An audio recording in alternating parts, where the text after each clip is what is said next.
Could you guys imagine a company where everybody was a chief blank officer or chief of something? It's like, hey, if I'm really good at playing Overwatch or some other game, I am the chief Overwatch officer, COO. That'd be a really wonky company. Hey there, ladies and gents, welcome back to the vlog. My name is Drew, and I'm just so happy that you're here today.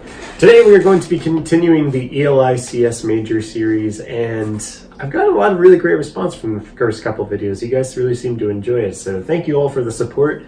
And we will continue today by talking about C-suite level tech roles. So when I say C-suite, I'm talking like CEO, CTO, CISO or CISO, CIO, all those C acronyms.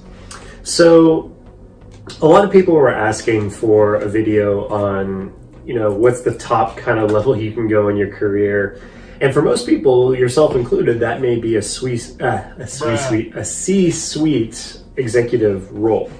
And within that realm, like I said, there's a couple different acronyms. And the tricky part about doing a video like this is because every single company is going to be a little bit different. Some companies have CISOs, some companies don't have CISOs. Some companies have CIOs, some companies have CTOs. Some companies, CIOs do the same thing as the CTO. So organizationally, each company is just a little bit different in who they appoint to their technology leadership roles. So that said, I can still give kind of a generic look of what those roles look like at most companies, but realize whatever company you're in or whatever company that you decide to join up with once you get a career, things may be a little bit different, but at least I'll give you the top-down view. So a C-suite level executive is pretty much the highest you can go at most companies. There's usually a president who reports to the board of directors. There's a CEO. Sometimes the CEO and the president are the same person. And then there's usually a executive team of C-suites. So your CFO, your CIO, your CISO, your CTO, CHRO, Chief Human Resource Officer. And below them, there's VPs and directors. And again, it depends on the company, but that's kind of how the layout goes. So at the very top, there's the C-suite. And within that, there's a couple different technical roles that we've kind of talked about. There is a CIO, which is a Chief Information Officer. And a Chief Information Officer for most companies deals with anything that has information on it, basically. So most of the time this encompasses technology, but the same goes for like records and bookkeeping and that sort of stuff. Those people report to the CIO because that's information. But a greater majority of the CIO's responsibility is the technical staff or the IT staff of the company. Along those same lines, there's also CTO, or Chief Technical Officer, Chief Technology Officer.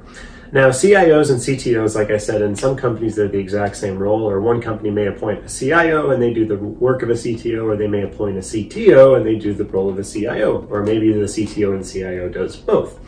But generally, in a company where there's two of them, so both a CIO and a CTO, the Chief Technology Officer reports to the CIO.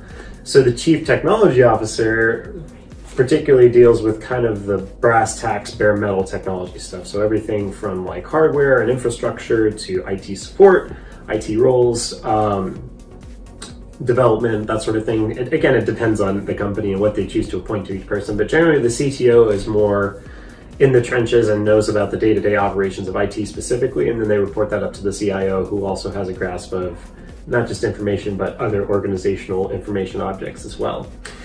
I realize we're going quick here, but feel free to add a question down below if you have any questions.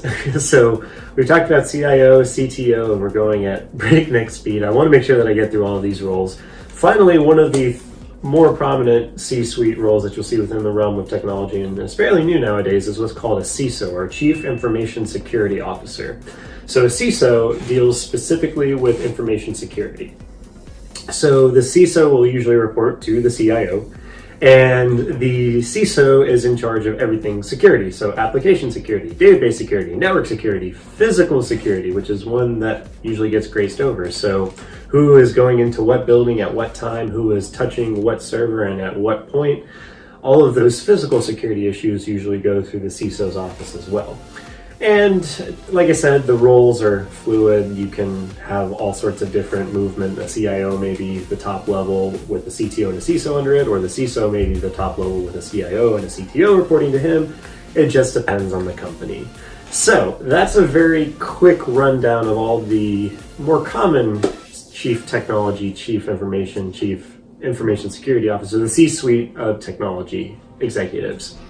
Now, you may be thinking to yourself, hey, I'm just in college. I don't really know if I want to get up there and eventually in a couple years get to that level. I'm just trying to pass discrete structures or pass data structures. I don't want to worry about being executive later down the road. But I would definitely consider it. I mean, I think a lot of you guys have the technical knowledge to think at that executive level. Executive level thinking, or coincidentally, there's something called executive level thinking, but executives do a lot of critical thinking and they have to do a lot of very big picture decisions that affect pretty much the entire company. And while that's not for everybody, for some of you guys, it may be something that you'd be very good at. Computer science and the logical constructs allow you to evaluate situations more critically, and in the role of a C-suite executive, that's all you're doing is evaluating critical moments within the business, taking in all the information that you can, and making an informed and critical decision. So, what do you have to do to eventually get to the executive level, the CISO level, the CIO level, the CTO level? Well, tell you the truth, it's not actually just technical knowledge. At some point, you'll probably have to go back and get a business degree of some sort, like an MBA, or there's a couple different certifications, but usually executives are MBAs or they have some knowledge of business as well as technology. So what you'll notice is on your climb, if you say, hey, today I want to be a CISO one day, you'll climb for a couple years. You'll probably spend about 10 or 15 years doing actual like coding and, security work or technical work. And then most of the time you'll get to like a manager or a director level or even a VP level, and they'll say, hey, in order for you to take the next step, we need you to have your MBA. And most companies will pay for you to go back and get an executive MBA or whatever it is that they're requiring for you. But 9 times out of 10, I'm almost certain that you're going to need some kind of MBA to get up into that level. So have that on your radar. Maybe go back and get your MBA at some point. But there's very much a technical portion, but they also want to make sure that you understand the business portion and how to manage people, how to manage a business, and kind of understand the critical thinking that's required to run a business or be a leader in front of people who work for you or employees, basically. So long story short, I don't think that it's beyond any of you guys. I think anybody, if you're watching this, clearly you're interested in computer science and you're getting ready for your career. I don't think that any of you guys are short in the cognition department, or you guys are smart enough to get there, but it's a matter of personal preference. I mean, CISOs and CIOs and CTOs are under a lot of stress. You pretty much have the entire company's